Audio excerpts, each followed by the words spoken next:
Hello, আসসালামু আলাইকুম। কী অবস্থা সবার? আজকে আমরা ক্যালকুলাস ওয়ানের সেকেন্ড চ্যাপ্টারের একটা অঙ্ক নিয়ে আসছি। এখানে আমাদের বলা হয়েছে, দেখাও যে F of x is equal two x sign inverse 1/x যখন x is not equal to 0 এবং f of x is equal two 4 যখন এক্স ইজ ইকুয়াল টু 0। তাহলে এখানে আমাদের দুইটা শর্ত দেওয়া আছে এবং প্রমাণ করতে বলছে ফাংশনটি এক্স ইজ ইকুয়াল টু 0 বিন্দুতে বিচ্ছিন্ন এবং ফাংশনটি এমনভাবে পুনঃসংজ্ঞায়িত করো যেন এক্স ইজ ইকুয়াল টু 0 বিন্দুতে অবিচ্ছিন্ন হয়। তাহলে এখানে আমাদের বিচ্ছিন্ন এবং অবিচ্ছিন্নতার জন্য আমাদের কয়েকটা টার্ম মনে রাখতে হবে। বিচ্ছিন্ন কখন হবে এবং অবিচ্ছিন্ন কখন হবে আমাদের এখানে মনে রাখতে হবে। আমাদের যখন আমরা আগের ক্লাসে দেখে আসছি লেফট হ্যান্ড লিমিট এবং রাইট হ্যান্ড লিমিট বা ডান সীমা, left hand limit, right hand limit এবং এফ অফ এ যদি সমান হয়, তিনটা যদি সমান হয় তাহলে আমার অবিচ্ছিন্ন হবে। যদি আমার এই তিনটা সমান হয় তাহলে আমার হবে অবিচ্ছিন্ন। এবং আমার যদি এই তিনটা সমান না হয়,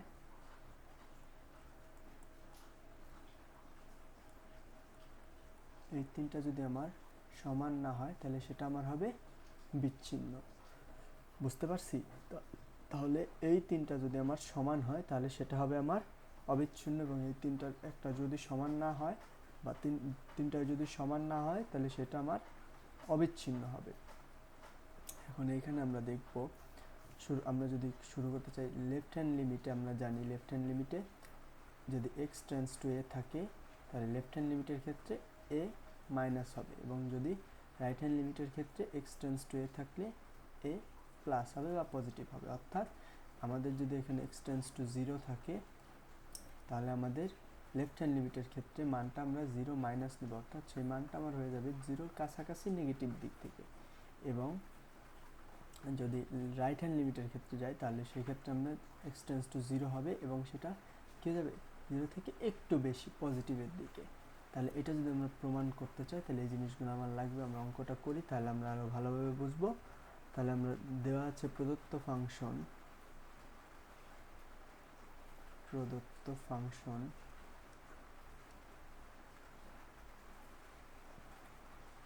f of x equal to x sin 1/x যখন x is not equal to 0 এবং 4, f of x is equal to 4 যখন x is equal to 0। তাহলে এখানে আমাদের দুটা শর্ত দেওয়া আছে এবং আমাদের বলে দেওয়া আছে কোন বিন্দুতে x is equal to 0 বিন্দুতে। তাহলে আমরা লিখব x is equal to 0 বিন্দুতে, 0 বিন্দুতে আমরা যদি শুরু করতে চাই আমাদের বাম সীমা বা লেফট হ্যান্ড লিমিট, বাম সীমা অথবা left hand limit is equal to limit, যেহেতু বলা হচ্ছে x ইন্টু 0 বিন্দুতে তাহলে x টেন্ডস টু 0 এবং যেহেতু বাম সীমা বা লেফট হ্যান্ড লিমিট এই কারণে মাইনাস f of x।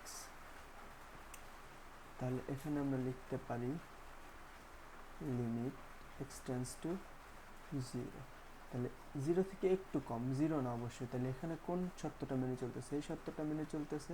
তাহলে আমাদের এই মানটা আমরা এখানে বসাবো, এফ অফ এক্স এর এই ফাংশনটা আমাদের এখানে বসবে। তাহলে এক্স সাইন 1/x। তাহলে এখন যদি আমরা এই লিমিটের এখানে এক্স এর এখানে 0 বসাই দিই তাহলে আমাদের অ্যান্সারটা চলে আসবে। তাহলে 0 ইন্টু সাইন, আমাদের এখানে আর মান বসানোর প্রয়োজন নাই কারণ 0-এর সাথে আমরা যাই গুণ করব সেটা আমাদের 0 চলে আসবে। তাহলে এখানে আমাদের লেফট হ্যান্ড লিমিট বা বাম সীমার মান চলে আসলো 0। এখন যদি আমরা রাইট হ্যান্ড লিমিটের মানটা বের করতে চাই বা ডান সীমার মানটা বের করতে চাই তাহলে আমার কি হয় আমরা দেখি। তাহলে আমরা এখানে লিখতে পারি ডান সীমা অথবা right hand limit. Is equal to, তাহলে এখানে আমি লিখতে পারি limit x tends to zero, এখানে positive, and f of x, তাহলে এখানে আমি লিখতে পারি limit x tends to zero positive, f of x আমরা এখানেও দেখতেছি শূন্য থেকে সামান্য বেশি, তাহলে এটা কি এই সত্যটা মেনে চলতেছে x sine 1 divided by x. তাহলে এখানেও যদি আমরা আগের মতো মানটা বসাই দিই তাহলে আমাদের চলে আসবে 0 ইন্টু সাইন 1 বাই এক্স। এখানে আমরা এখানেও যদি 0 বসাই দিই, এখানে আমরা 0 বসাই দিই, সাইন 0 মান আমাদের 0, তাহলে 0 ইন্টু 0, তাহলে এখানে আমার সামথিং চলে আসতেছে, এটার মান চলে আসতেছে 0। তাহলে আমাদের left hand limit and right hand লিমিটের মান কিন্তু আমাদের সেম চলে আসছে।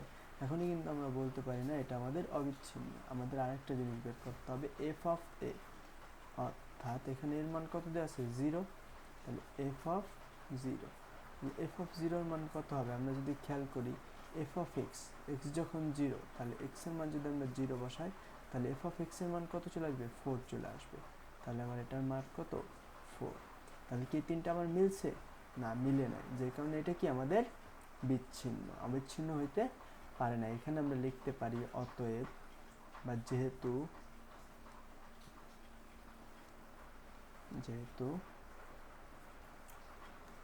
Limit x tends to 0 negative বা left hand limit f of x is not equal to limit x tends to 0 positive f of x, sorry এটা তো আমাদের ইকুয়াল আছেই, তাহলে এখানে আমরা লিখতে পারি f of x equal limit x tends to 0 positive f of x, এইখানে আমাদের হইতে পারে না, তাহলে এখানে আমরা লিখতে পারি f of 0। এই ক্ষেত্রে আমরা এখানে মানটা আমরা কমাই দিতে পারি, এখানে f of x না লিখে আমরা এখানে f of 0 লিখতে পারি।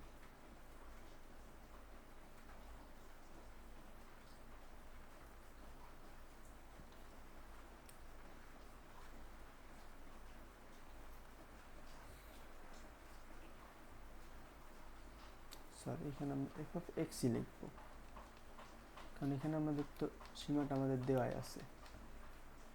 তাহলে এটা আমার কি সমান হয় না, যেই কারণে আমরা এটাকে বলতে পারি যেহেতু এটা সমান নাই, অতএব x is equal to 0 বিন্দুতে ফাংশনটি বিচ্ছিন্ন, ফাংশনটি বিচ্ছিন্ন।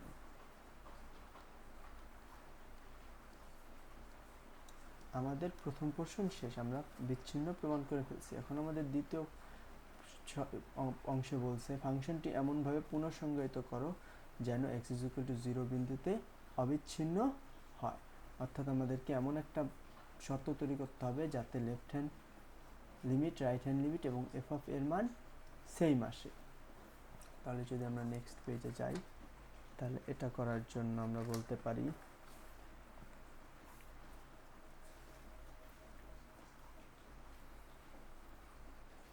তাহলে এখানে আমার কখন 0 হবে, আমরা যদি আগের ক্ষেত্রে যাই তাহলে আমরা এফ অফ, যদি এখানে আমরা 0 বসাই, আমরা যদি এফ অফ 0 এখানে আমাদের 4 আসতেছে, তাহলে আমাদের কি হইতে হবে, আমাদের এই দুইটার মান আমাদের এই ক্ষেত্রে x is equal to not equal to 0 এর ক্ষেত্রে আমাদের এখানে 0 আসছে, আমাদের শুধু এই শর্তটা ফিল আপ করতে হবে। তাহলে এফ অফ 0 যদি এখানে আমাদের 0 হয়ে যায়, অর্থাৎ আমাদের তিনটা মান সমান হয়ে যায়, তাহলেই তো আমাদের অ্যান্সার মিলে যাবে।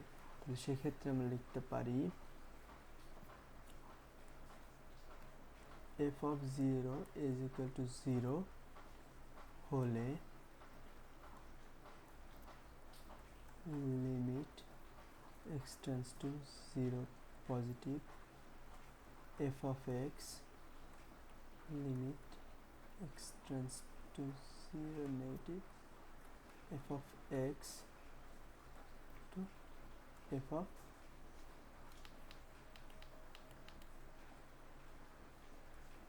0 হলেই কি এই তিনটা যদি সমান হয় তাহলে আমরা বলতে পারি কি এফ অফ 0 ফাংশনটি কি বিচ্ছিন্ন অবিচ্ছিন্ন হবে, হলেই এফ অফ 0 ফাংশনটি বা x = 0 বিন্দুতে ফাংশনটি অবিচ্ছিন্ন। তাহলে ফাংশনটি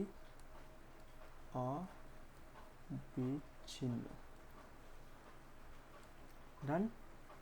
তাহলে আমরা লিখতে পারি সুতরাং প্রদত্ত ফাংশনটিকে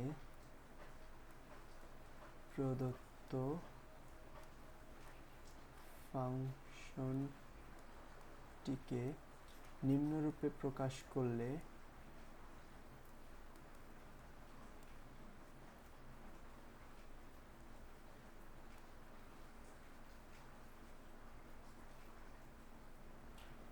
প্রকাশ বা পুনঃসংজ্ঞায়িত করলে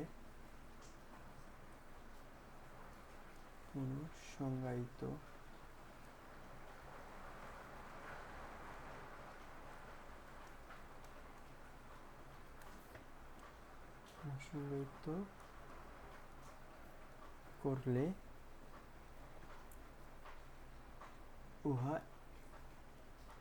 x = 0 বিন্দুতে অবিচ্ছিন্ন হবে।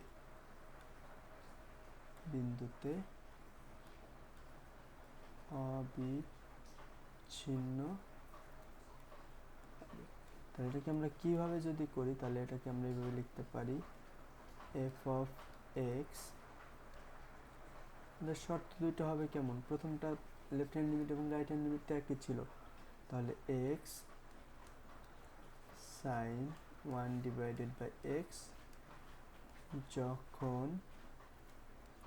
x is not equal to 0 এবং f of x এর মান কখন হয়ে যাবে 0 হয়ে যাবে যখন x is equal to 0। এই দুইটা শর্ত মানলেই কি আমাদের এটা অবিচ্ছিন্ন হয়ে যাবে। তাহলে এটাই আমার অ্যান্সার। আমরা যদি এটা বারবার প্র্যাকটিস করি বা সামনের অঙ্কগুলো দেখি তাহলে আমাদের কাছে আরও ক্লিয়ার হয়ে যাবে সামনের অঙ্কগুলো করলেই। তো আজকে পর্যন্ত, থ্যাংক ইউ সবাইকে, আল্লাহ হাফিজ।